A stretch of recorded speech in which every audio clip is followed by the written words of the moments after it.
Hi, ladies and gentlemen. Welcome to SA Accounting Academy. Here's a short clip on one of our previous webinars. I hope that you really do enjoy it. Something that maybe is near and dear to my heart, seeing as how I live in the Midlands in Maritzburg, and quite used to the farmers. I'd love to know whereabout you are at and what your interest in farming is. Are you somebody who's very familiar? Do you have lots of farming clients? Or are you somebody that is looking to expand your practice into the agricultural space?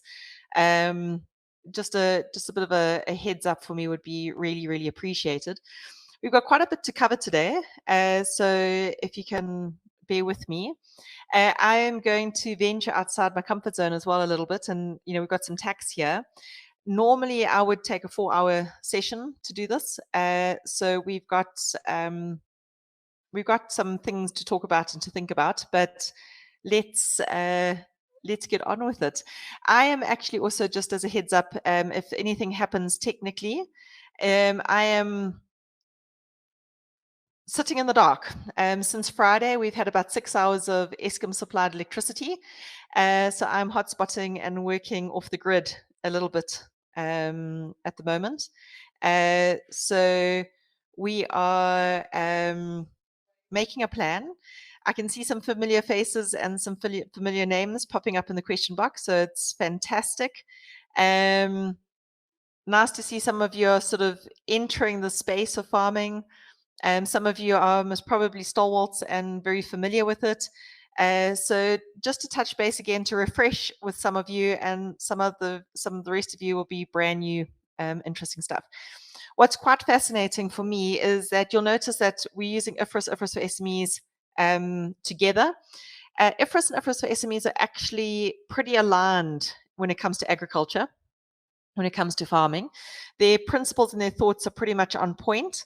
So it's been we're going to teach it from the IFRS perspective, because IFRS actually gives us more guidance.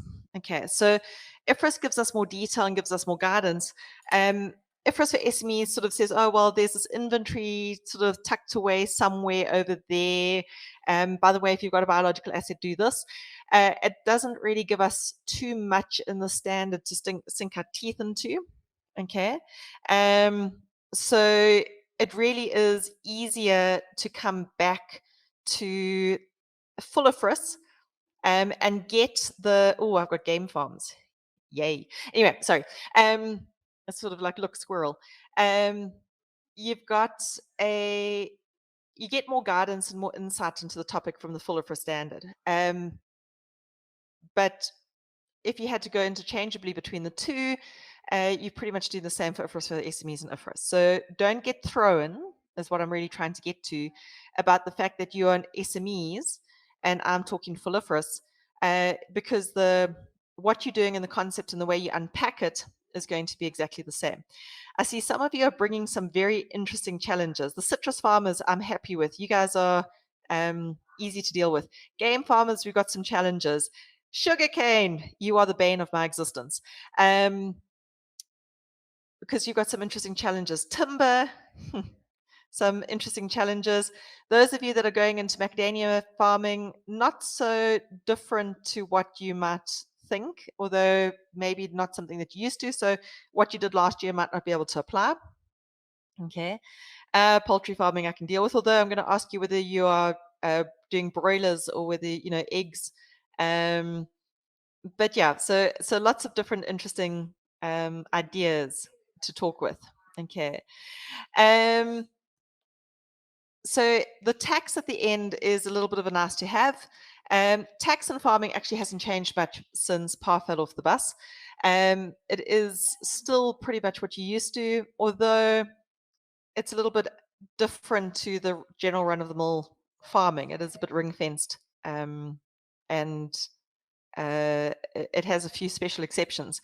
Dairy and sheep and gore. Wow, you guys, you really are bringing some interesting stuff to me. Okay, so let's have some fun. It gives me an idea of how to do my examples as well. I can see that we have some broad mix of things to talk about. Blueberries, excellent. Okay, so that is me when I'm a little bit more doled up, but please ask questions. Please pop things into the chat box. It just makes it more interesting for you and for me to talk about it. So, as I've said, we are going to base this from IS 41. That is really the anchor standard for agriculture. Please also note that I'm talking about agriculture. Okay, so when my colleague Carmen, which we're actually doing our first 360 coming up, there will be some VAT in the notes as well. Carmen and I, when she talks tax, she talks farming. When I talk accounting for this, I talk agriculture. And we deliberately do that to separate the ideas in our heads. Okay, we don't want to be, accounting has got a specific purpose for what we're doing and what we're trying to achieve. Tax has got a totally different purpose to what they're doing with their farmers. Tax is all about incentivizing farmers. Tax is about wanting you to invest and wanting you to really trying to make it quantifiable and simple and trying to take a bit of the guesswork out of it. Whereas accounting, we are looking to the future really, and we're trying to give users an idea as to what these resources and benefits we have from farming are. So they don't have the same objective between tax and accounting in the way we handle the matter or the issue in front of us. Okay, so I speak about agriculture really just to distinguish that I am in an accounting frame of mind as opposed to farming, which is bringing you back to the tax frame of mind. Okay. We are going to have to dig into fair value accounting a little bit because biological assets actually is a space of fair value accounting. We've got a couple of other issues just to chat about in the intangible assets and government grants and things like that, just to sort of bring them into the space of the session. And then at the end, if I don't get to everything in taxing and farming, you'll have fairly detailed notes on it. Okay, that'll bring it to you and give you some guidance as to what to do and how to do it and where to go from there. Okay. So without much further ado, I always like to have some quotes every now and then. The farmer is the only man in our economy who buys everything at retail, sells everything at wholesale, and pays freight both ways. The farmers do have a challenging time. That paying freight both ways at the current fuel price really concerns me, especially with where the cost of groceries are going to go with the increasing fuel price. Agriculture is our wisest pursuit because it will in the end contribute most to the real wealth, good morals, and happiness, says Thomas Jefferson. So this is it is a really critical aspect of the economy.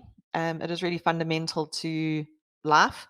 And one of the biggest challenges we have in a place like South Africa is that our farmers are not sophisticated. Okay. Our farmers are not very sophisticated, and their record keeping is not to the level of German farmers in Europe. And I'm going to sort of say up front that that's one of the biggest challenges we have with the financial reporting standards in agriculture is sometimes they actually don't make sense. Okay.